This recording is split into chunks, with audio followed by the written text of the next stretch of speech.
प्रधानमंत्री ने मन की बात में सांस्कृतिक ऐतिहासिक महत्व के बहुमूल्य धरोहरों को संजोने समेत विविध विषयों का किया जिक्र। लक्ष्यों की प्राप्ति के लिए जनभागीदारी पर दिया जोर।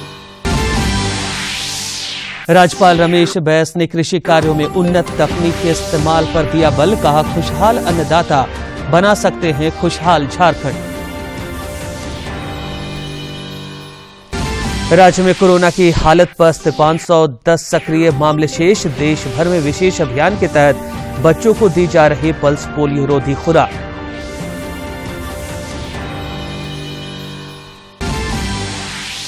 चढ़ाव जारी, रांची समेत कई जिलों में आकाश में बादलों का डेरा। हल्के से मध्यम दर्जे की बारिश का पूर्वानुमान।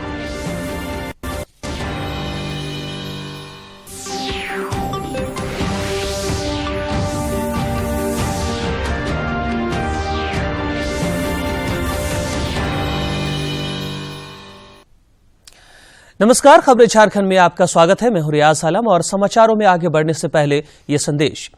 कोरोना वायरस के नए स्वरूप ओमिक्रॉन को देखते हुए आपसे अपील है कि सतर्क रहें और पूर्ण टीकाकरण कराएं। 15 से 18 वर्ष के किशोरों और अन्य लोगों के टीकाकरण में भी मदद करें। सुरक्षित रहने के लिए कृपया 3 सरल उपायों का पालन अवश्य करें। मास्क पहनें, 2 गज की सुरक्षित दूरी बनाए रखें, हाथ और चेहरा साफ रखें। कोविड से संबंधित किसी भी जानकारी और मार्गदर्शन के लिए राष्ट्रीय हेल्पलाइन नंबर 011-2397-8046 और 1075 पर संपर्क करें।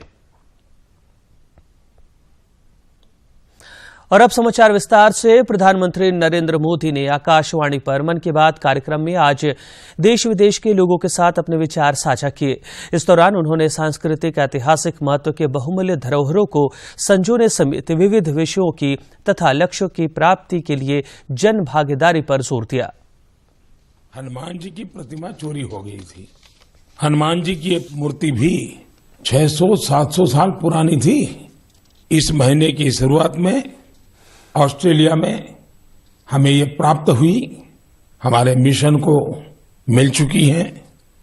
साथियों, हजारों वर्षों के हमारे इतिहास में देश के कोने कोने में एक से बढ़कर एक मूर्तियां हमेशा बनती रही। उसमें श्रद्धा भी थी, सामर्थ्य भी था, कौशल्य भी था और विविधताओं से भरा हुआ था। और हमारी हर मूर्तियों के इतिहास में तत्कालीन समय का प्रभाव भी नजर आता है। ये भारत की मूर्तिकला का नायाब उदाहरण तो थी ही, इनसे हमारी आस्था भी जुड़ी हुई थी। लेकिन अतीत में बहुत सारी मूर्तियां चोरी होकर भारत से बाहर जाती रही। कभी इस देश में तो कभी उस देश में मूर्तियां बेची जाती रही। और उनके लिए तो सिर्फ कलाकृति थी, न उनको उसके इतिहास से लेना देना था, श्रद्धा से लेना देना था। इन मूर्तियों को वापस लाना भारत मां के प्रति हमारा दायित्व है। इन मूर्तियों में भारत की आत्मा का, आस्था का अंश है। इनका एक सांस्कृतिक ऐतिहासिक महत्व भी है। इस दायित्व को समझते हुए भारत ने अपने प्रयास बढ़ाए और इसका कारण यह भी हुआ कि चोरी करने की जो प्रवृत्ति थी उसमें भी एक भय पैदा हुआ। जिन देशों में ये मूर्तियां चोरी करके ले जाई गई थी, अब उन्हें भी लगने लगा कि भारत के साथ रिश्तों में सॉफ्ट पावर का जो डिप्लोमेटिक चैनल होता है उसमें इसका भी बहुत बड़ा महत्व हो सकता है, क्योंकि इसके साथ भारत की भावनाएं जुड़ी हुई है, भारत की श्रद्धा जुड़ी हुई है और एक प्रकार से पीपल टू पीपल रिलेशन में भी ये बहुत ताकत पैदा करता है। अभी आपने कुछ दिन पहले देखा होगा, काशी से चोरी हुई मां अन्नपूर्णा देवी की प्रतिमा भी वापस लाई गई थी। ये भारत के प्रति बदल रहे वैश्विक नजरिए का ही उदाहरण है। साल 2013 तक करीब करीब 13 प्रतिमाएं भारत आई थी, लेकिन पिछले 7 साल में 200 से ज्यादा बहुमूल्य प्रतिमाओं को भारत सफलता के साथ वापस ला चुका है। America, Britain, Holland, France, Canada, Germany, Singapore, ऐसे कितने ही देशों ने भारत की इस भावना को समझा है और मूर्तियां वापस लाने में हमारी मदद की है। मैं युद्धग्रस्त देश यूक्रेन से उसके पड़ोसी देशों से होते हुए भारतवंशियों और छात्र छात्राओं के स्वदेश वापसी का सिलसिला जारी है। भारत भूमि पहुंचने पर उनका गर्मजोशी से स्वागत किया जा रहा है। यूक्रेन के भारतीयों को निकालने के लिए भारत सरकार का मिशन ऑपरेशन गंगा जारी है। रोमानिया की राजधानी बुखारेस्ट में से दूसरी उड़ान यूक्रेन में फंसे 250 भारतीय नागरिकों के साथ दिल्ली हवाई अड्डे पर पहुंच गई है। केंद्रीय नागरिक उड्डयन मंत्री ज्योतिरादित्य सिंधिया और विदेश राज्य मंत्री वी मुरलीधरन ने बुखारेस्ट के रास्ते यूक्रेन से सुरक्षित निकाले गए भारतीय नागरिकों का दिल्ली हवाई अड्डे पर स्वागत किया। ज्योतिरादित्य सिंधिया ने कहा कि सरकार का यह अभियान तब तक जारी रहेगा जब तक कि सभी नागरिकों को सुरक्षित भारत न ले आएं। राज्यपाल रमेश बैस ने रांची स्थित भारतीय प्राकृतिक राल एवं गोंद संस्थान द्वारा आयोजित किसान मेला सह कृषि प्रदर्शनी में शिरकत की तथा कृषि कार्यों में उन्नत तकनीक के इस्तेमाल पर जोर दिया। राज्यपाल ने कहा कि किसान भाई बहनों को उन्नत कृषि कार्य हेतु विभिन्न तकनीकों की जानकारी प्रदान करना कृषि वैज्ञानिकों का दायित्व है। किसान कल्याण और कृषि विकास पर बल देते हुए उन्होंने कहा कि खुशहाल अन्नदाता खुशहाल झारखंड का निर्माण कर सकते हैं। भारतीय प्राकृतिक राल एवं गोंद संस्थान के कार्यों की सराहना करते हुए श्री बैस ने संस्थान को प्राकृतिक राल एवं गोंद के उत्पादन को प्रोत्साहित करने तथा प्रोसेसिंग द्वारा इनके उपयोग में बढ़ोतरी के लिए निरंतर प्रयास करते रहने का सुझाव दिया। झारखंड समेत देश भर में कोरोना की हालत पस्त होती जा रही है। पिछले 24 घंटे के दौरान 10,273 नए मामले की पुष्टि हुई है, जबकि दोगुनी की संख्या में 20,439 कोरोना वीरों ने कोविड महामारी को शिकस्त देकर जिंदगी की जंग जीती। देश में फिलहाल कोरोना के 1,11,472 सक्रिय मामले शेष हैं। इधर झारखंड में भी कोरोना पर कड़ा पहरा पड़ चुका है। पिछले 24 घंटे के दौरान राज्य में कोरोना के 66 नए मरीज मिले, जबकि 76 लोगों ने कोविड को हराया। राज्य में फिलहाल कोरोना के 510 एक्टिव केस बचे हुए हैं, जबकि रिकवरी रेट 98.65% है, जो करीब करीब राष्ट्रीय औसत के बराबर है। खतरनाक कोरोना वायरस के जोखिम को कम करने के लिए टीकाकरण अभियान भी अनवरत जारी है और अब तक देश भर में 1,77,44,08,000 से अधिक कोरोना रोधी टीके लगाए गए हैं। इधर पल्स पोलियो के उन्मूलन के लिए भी देश भर में बड़ा अभियान शुरू हुआ है। झारखंड में भी इस अभियान के तहत निर्धारित केंद्रों पर 0 से 5 वर्ष तक के बच्चों को पोलियो रोधी खुराक दी जा रही है।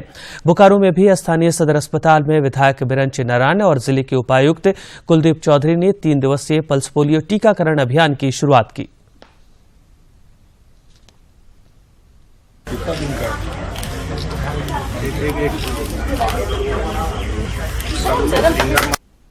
आज सदर अस्पताल के प्रांगण से 3 दिवसीय पल्स पोलियो अभियान की हम लोगों ने शुरुआत की है, जिसमें माननीय विधायक एवं माननीय जनप्रतिनिधिगण की उपस्थिति के साथ हम लोगों ने कार्यक्रम को शुरू किया है। इसका लक्ष्य है कि आज जिले भर के 2005 बूथों में जो 5 लाख से अधिक बच्चों का हम लोगों ने लक्ष्य दिया है, उसको हम लोग कोशिश करेंगे कि 100% आज पहले ही दिन अचीव कर सकें। धन्यवाद देता हूं, जिला प्रशासन का आभार व्यक्त करता हूं कि इस राष्ट्रीय कार्यक्रम को बहुत ही बढ़िया तरीके से शुरू करने का निर्णय लिया, काम किया। आज डीसी साहब, डीडीसी मैडम, एसडीओ साहब और कई जनप्रतिनिधियों की उपस्थिति में इस कार्यक्रम की शुरुआत हुई है। मैं उम्मीद करता हूं कि 2 बूंद जिंदगी का जो स्लोगन है सिर्फ स्लोगन नहीं है, यह हकीकत है और सिर्फ सरकार के लोग आपके दरवाजे पर जाएं इसका इंतजार न करें। जो जननी है, जो जन्म देने वाले पिता हैं, उनको स्वयं भी चाहिए कि वो अपने बच्चों की सुरक्षा के लिए 2 बूंद जिंदगी के जरूर अपने बच्चों को दिलवाने का काम करें। मैं समझता हूं केंद्रीय मंत्रिमंडल ने 1600 करोड़ रुपए के बजट के साथ 5 साल के लिए आयुष्मान भारत डिजिटल मिशन शुरू करने के प्रस्ताव को मंजूरी दे दी है।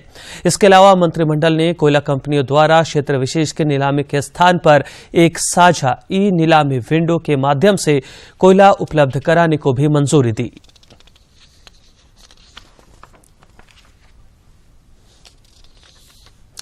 पूर्वी सिंहभूम जिले के जमशेदपुर प्रखंड स्थित पीपल गांव के बन बिहारी महतो कृषि के उन्नत तकनीक को आत्मसात कर एक सफल किसान के रूप में स्थापित हो चुके हैं। आइए इस रिपोर्ट से जानते हैं उनके किसानी के सफर को। कृषक बंधु संस्था की ओर से सिमडेगा जिले में पर्यावरण संरक्षण के साथ साथ किसानों के आर्थिक सशक्तिकरण की दिशा में पहल तेज की गई है। इसके लिए जहां किसानों के बीच फलदार और इमारती पौधों का वितरण किया जा रहा है, वहीं उन्हें जैविक तरीके से खेती के गुर भी सिखाए जा रहे हैं। बहुत सा पेड़ पौधा दिया जा रहा है निःशुल्क। हुआ पेड़ में हुआ अमरूद, अनार, लीची, पेड़ पौधा जैसे लीची हुआ, आम हुआ, अनार हुआ, अमरूद हुआ, काजू हुआ और मिल रहा है। उसके बाद जो किसान जागरूकता में पौधा मिल रहा है। जैविक खेती करने के लिए बोला जा रहा है, जिसमें रासायनिक खेती को छोड़कर जैविक खेती, जैविक खाद बनाने ये सब बोला जा रहा है। इसमें हम लोगों को बहुत फायदा है, ज्यादा फायदा है। कृषक बंधु संस्था के सचिव प्रभात कुमार ने बताया कि अभियान के माध्यम से लोग जंगल की रक्षा के लिए प्रेरित हो रहे हैं।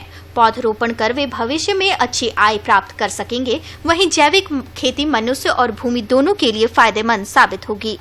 जंगल बचाओ अभियान के तहत लोगों को जंगल का रक्षा के लिए जागरूक किया जा रहा है। सिमडेगा गुमला जिला में अभी तक सौकोड़ गाँव में हम लोग जंगल बचाओ अभियान चलाए हैं और जिसके माध्यम से लोगों को जंगल की रक्षा के लिए संकल्प दिला रहा है और लोगों को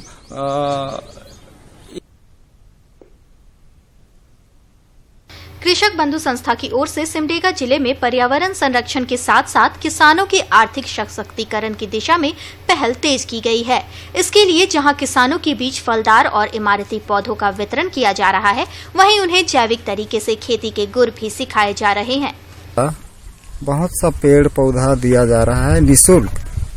हुआ पेड़ में हुआ अमरूद, अनार, लीची, पेड़ पौधा जैसे लीची हुआ, आम हुआ, अनार हुआ, अमरूद हुआ, काजू हुआ और मिल रहा है। उसके बाद जो किसान जागरूकता में पौधा मिल रहा है। जैविक खेती करने के लिए बोला जा रहा है, जिसमें रासायनिक खेती को छोड़कर जैविक खेती, जैविक खाद बनाने ये सब बोला जा रहा है। इसमें हम लोगों को बहुत फायदा है, ज्यादा फायदा है। कृषक बंधु संस्था के सचिव प्रभात कुमार ने बताया कि अभियान के माध्यम से लोग जंगल की रक्षा के लिए प्रेरित हो रहे हैं। पौधरोपण कर वे भविष्य में अच्छी आय प्राप्त कर सकेंगे। वहीं जैविक खेती मनुष्य और भूमि दोनों के लिए फायदेमंद साबित होगी। जंगल बचाओ अभियान के तहत लोगों को जंगल का रक्षा के लिए जागरूक किया जा रहा है। सिमडेगा गुमला जिला में अभी तक सौकोड़ गाँव में हम लोग जंगल बचाओ अभियान चलाए हैं और जिसके माध्यम से लोगों को जंगल की रक्षा के लिए संकल्प दिला रहा है और लोगों को इमारती लकड़ी और फलदार पौधा का निःशुल्क वितरण किया जा रहा है। सिमडेगा जैसे आदिवासी बहुल जिले में जहां बड़ी आबादी वन उत्पादों और कृषि पर निर्भर है, वहां इस तरह के अभियानों की जरूरत महसूस की जाती रही है। उम्मीद की जानी चाहिए कि आने वाले समय में इन अभियानों का सकारात्मक असर दिखेगा। सिमडेगा से मनोज कुमार सिन्हा, मन्नू की रिपोर्ट। साप्ताहिक अवकाश के बाद कल से विधानसभा के बजट सत्र की दोबारा शुरुआत होगी। सदन के अंदर पार्टी की रणनीति तय करने के लिए सभी राजनीतिक दल मंथन कर रहे हैं। भाजपा ने आज प्रदेश अध्यक्ष दीपक प्रकाश की अध्यक्षता में 2 बजे से प्रदेश कार्यालय में विधायक दल और सांसदों की बैठक बुलाई है। बैठक के बाद पार्टी का एक शिष्टमंडल राजभवन जाकर राज्यपाल से भी मुलाकात करेगा। इधर भाजपा विधायक दल के नेता बाबूलाल मरांडी ने राज्य सरकार पर तीखा हमला बोला है। उतनी पैसा दिया है, बल्कि राज्य सरकार खर्च नहीं कर पाए ठीक प्रकार से। अनाज भी गरीबों को ठीक प्रकार से नहीं दे पाती है। जो गरीबों का अभी तक तो पेंशन भी राज्य सरकार ने गरीबों को नहीं दे पाई है। 5-6 महीनों से ऐसे ही पड़ा हुआ है, तो क्या बोलेंगे ये? केंद्र तो दे रही है। नल से जल लोगों को उपलब्ध कराना केंद्र सरकार दोनों हाथ से पैसा देने को तैयार है, ये कुछ कर नहीं रही है। इस गवर्नमेंट देश के जो सरफेस ट्रांसपोर्ट जो मिनिस्टर है नितिन गडकरी जी, आपने देखा होगा मुख्यमंत्री के साथ मीटिंग थी, उन्होंने कहा कि भाई आप अफसरों से काम कराइए, जितना पैसा चाहिए 5,000 करोड़ रुपए का योजना बना करके भेजिए, हम पैसा देने को तैयार है। मुख्यमंत्री तो बाएं दाएं बगले झकने लगे, अभी तक कोई प्रपोजल नहीं भेज पाए हैं।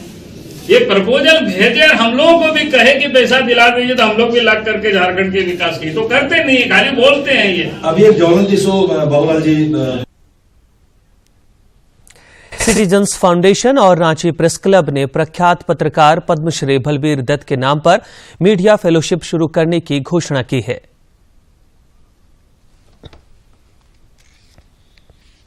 रांची प्रेस क्लब और सिटीजन फाउंडेशन ने मीडिया फेलोशिप शुरू करने का ऐलान किया है। रांची प्रेस क्लब के अध्यक्ष संजय मिश्रा ने बताया कि पद्मश्री बलबीर दत्त के नाम पर दिए जाने वाले इस मीडिया फेलोशिप के तहत सिटीजन्स फाउंडेशन के द्वारा पत्रकारिता से जुड़े 3 फेलो को प्रति फेलो 50,000 रुपए ग्रांट राशि दी जाएगी, जिसकी अवधि 1 वर्ष की होगी। ये फेलोशिप कला, संस्कृति, लैंगिक असमानता और विकास में पंचायती राज संस्थान की भूमिका पर केंद्रित होगा। इस फेलोशिप के लिए जो फंडिंग है वो हमारे जो पार्टनर हैं वो सिटीजन फाउंडेशन की ओर से है, और जो पूरी प्रक्रिया है वो रांची प्रेस क्लब के साथियों ने और हमारे पार्टनर के साथ मिल के बनाई गई है। हम इसमें इस फेलोशिप में 3 पत्रकारों का चयन करेंगे। तीनों पत्रकारों को 50,000 की आर्थिक सहायता दी जाएगी। इस अवसर पर फाउंडेशन के सीईओ गणेश रेड्डी ने कहा कि मीडिया फेलोशिप के माध्यम से उत्कृष्ट कार्य करने वाले पत्रकारों को राशि प्रदान की जाएगी, जिसकी सहायता से वो अपनी पत्रकारिता को राष्ट्रीय फलक तक ले जा सकेंगे। ये है कि बहुत सा पत्रकार को लिखना चाहते हैं, ट्रैवल करना चाहते हैं, ग्राउंड में जाके रिपोर्टिंग करना चाहते हैं, उनको ट्रांसपोर्टेशन, अकोमोडेशन, कई तरह की चीज़ों का उनके पास में उसके लिए प्रोविज़न नहीं रहता है। तो इसके माध्यम से हम उनको कुछ फंड करेंगे तो क्या होगा कि वो अपने खर्च को मीट कर पाएंगे। सिटीजन फाउंडेशन और रांची प्रेस क्लब की पहल पर मीडिया फेलोशिप की शुरुआत की घोषणा उभरते पत्रकारों के लिए नई ऊर्जा भरने वाला है, जिससे सरोकारों की पत्रकारिता को संबल मिल सकेगा और पत्रकारिता का मिशन सफलीभूत होगा। रांची से सरिता के साथ मैं दिवाकर कुमार। बच्चों में ज्ञान विज्ञान को लेकर रुचि पैदा करने तथा उन्हें व्यवहारिक ज्ञान देने के उद्देश्य से रांची के बीआईटी मिश्रा में आजकल आजादी का अमृत महोत्सव के तहत विज्ञान सर्वत्र पूज्यते विज्ञान प्रदर्शनी का आयोजन किया जा रहा है।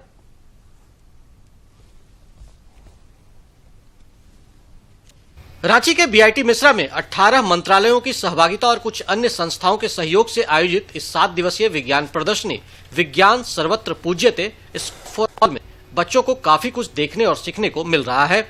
आजादी का अमृत महोत्सव के तहत आयोजित इस प्रदर्शनी में वैज्ञानिकों से संबंधित 150 से अधिक लघु फिल्में भी दिखाई जा रही है। And an institution like ours at the tertiary level, this is our primary job to help you realize the potential that you carry with you. सरकार की तरफ से पोस्टर आए हुए हैं जो हम प्रदर्शित कर रहे हैं। 150 के से ही ज्यादा फिल्में भी आई हुई हैं जो हमारे यहाँ 4 जगह हम लोग उनको प्ले कर रहे हैं अलग अलग।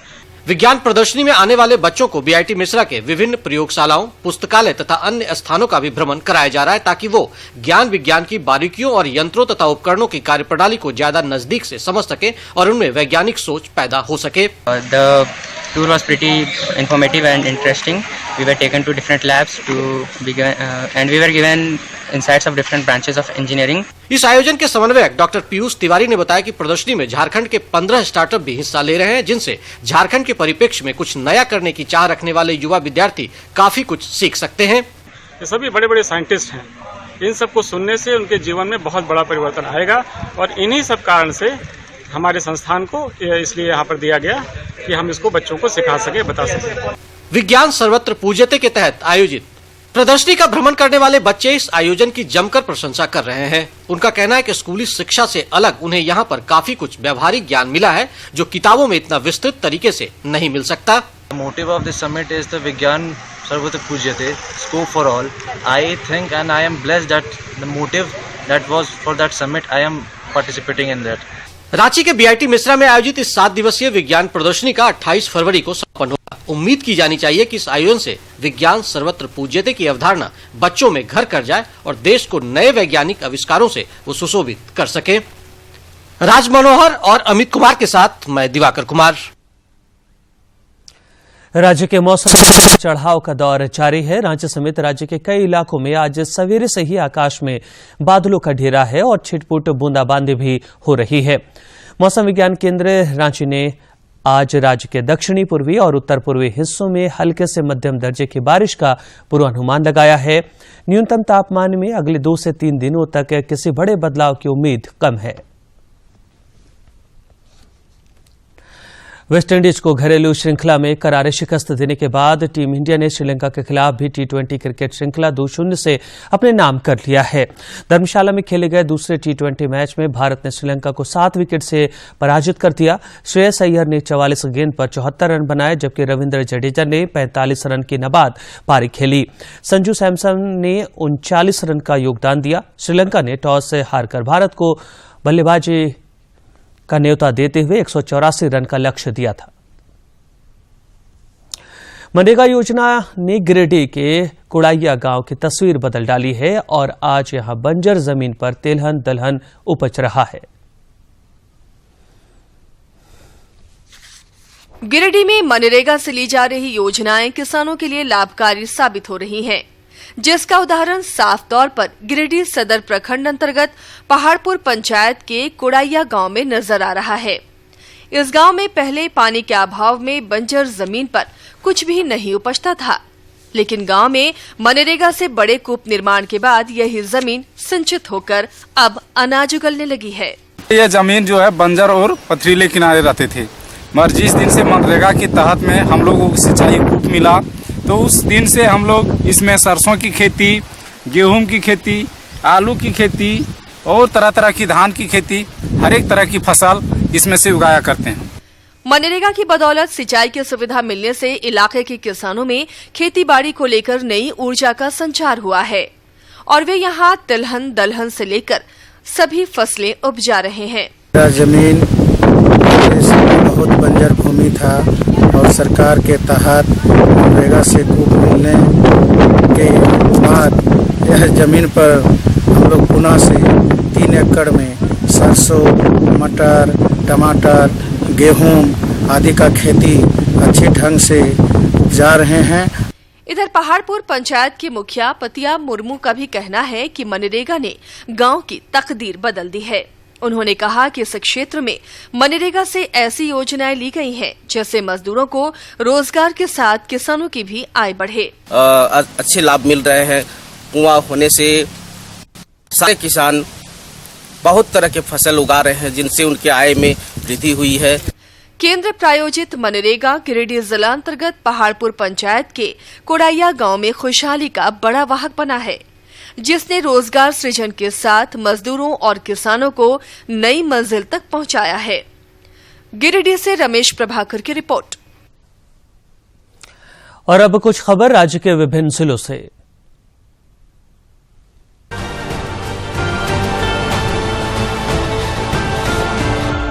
रांची स्थित प्रदेश कांग्रेस मुख्यालय में वित्त मंत्री डॉक्टर रामेश्वर उरांव की उपस्थिति में जन सुनवाई कार्यक्रम आयोजित हुआ।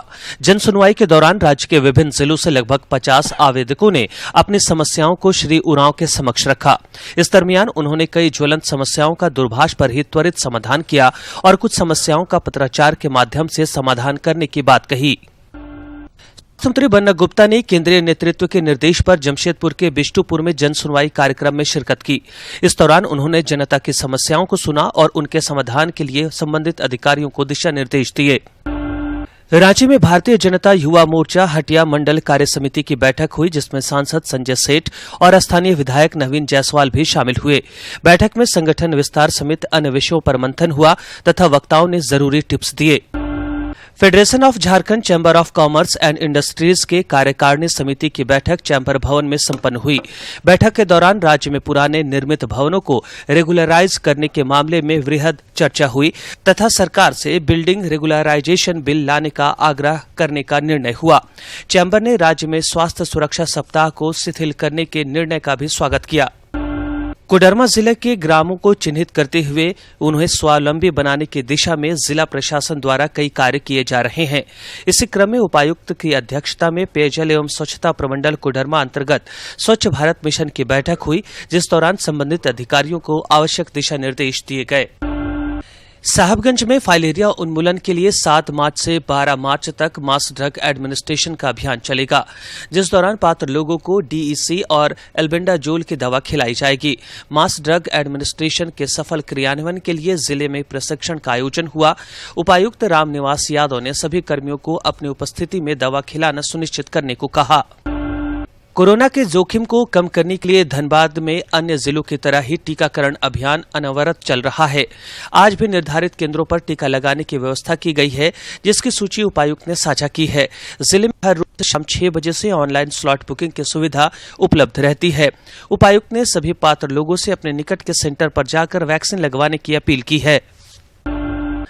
प्रधानमंत्री कुसुम योजना से संबंधित लाभुक के चयन के लिए सिमडेगा उपायुक्त की मौजूदगी में महत्वपूर्ण बैठक हुई। इस दौरान कुसुम परियोजना अंतर्गत सिंचाई कार्य के लिए कृषकों को अनुदानित दर पर सिंचाई कार्य के लिए solar stand, alone pump set का वितरण तथा उनके अधिष्ठापन हेतु 80 लाभुकों को अनुमोदित किया गया। पूर्वी सिंहभूम जिला विधिक सेवा प्राधिकार और जिला प्रशासन के तत्वावधान में रविंद्र भवन साक्ष्य परिसर में मेगा विधिक सेवाएं सशक्तिकरण शिविर का आयोजन किया गया। इस मौके पर अनेक खास और आम लोग मौजूद थे। देशव्यापी अभियान के तहत देवघर जिला में भी आज से 1 मार्च तक 5 वर्ष तक के बच्चों को पल्स पोलियो रोधी खुराक देने के लिए अभियान चलाया जा रहा है। इस अभियान के तहत 0 से 5 वर्ष तक के कुल 3,25,855 बच्चों को पोलियो की खुराक पिलाने का लक्ष्य निर्धारित किया गया है। इस काम के लिए जिले में कुल 1,341 बूथ बनाए गए हैं। और अंत में मुख्य समाचार। प्रधानमंत्री ने मन की बात में सांस्कृतिक ऐतिहासिक महत्व के बहुमूल्य धरोहरों को संजोने समेत विविध विषयों का किया जिक्र। लक्ष्य की प्राप्ति के लिए जन भागीदारी पर दिया जोर। राज्यपाल रमेश बैस ने कृषि कार्यों में उन्नत तकनीक के इस्तेमाल पर दिया बल। कहा, खुशहाल अन्नदाता बना सकते हैं खुशहाल झारखंड।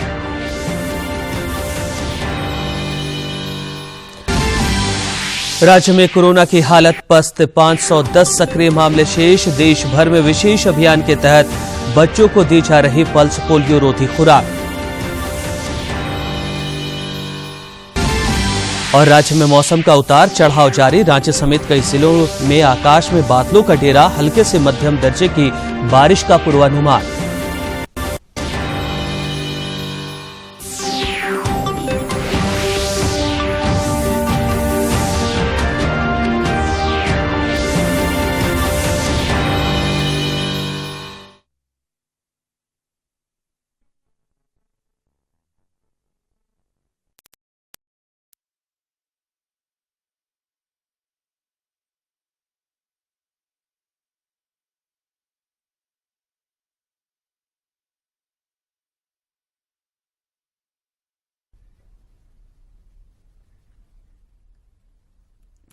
जोहार।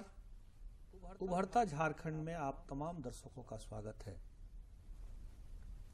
देश और समाज ऐसे दौर में है कि एक ओर हम कोरोना महामारी की त्रासदी को झेलने के बाद फिर से प्रस्तुत हुए हैं। धीरे धीरे पूरा का पूरा व्यापार वाणिज्य खुल रहा है।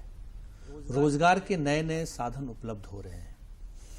ऐसे ही अपने झारखंड में जो कुछ उभरते हुए प्लेयर हैं, नए नए प्लेयर हैं, नए नए काम करने वाले नौजवान हैं, वो आ रहे हैं। ऐसे ही उभरते हुए नौजवान के रूप में शैलेश कुमार श्रॉफ जी धनबाद के रहने वाले हैं। आपने एक बहुत ही अच्छी company SS Plugman electrical private limited करके आपने कंपनी की स्थापना किया है और वो कंपनी स्टार्टअप है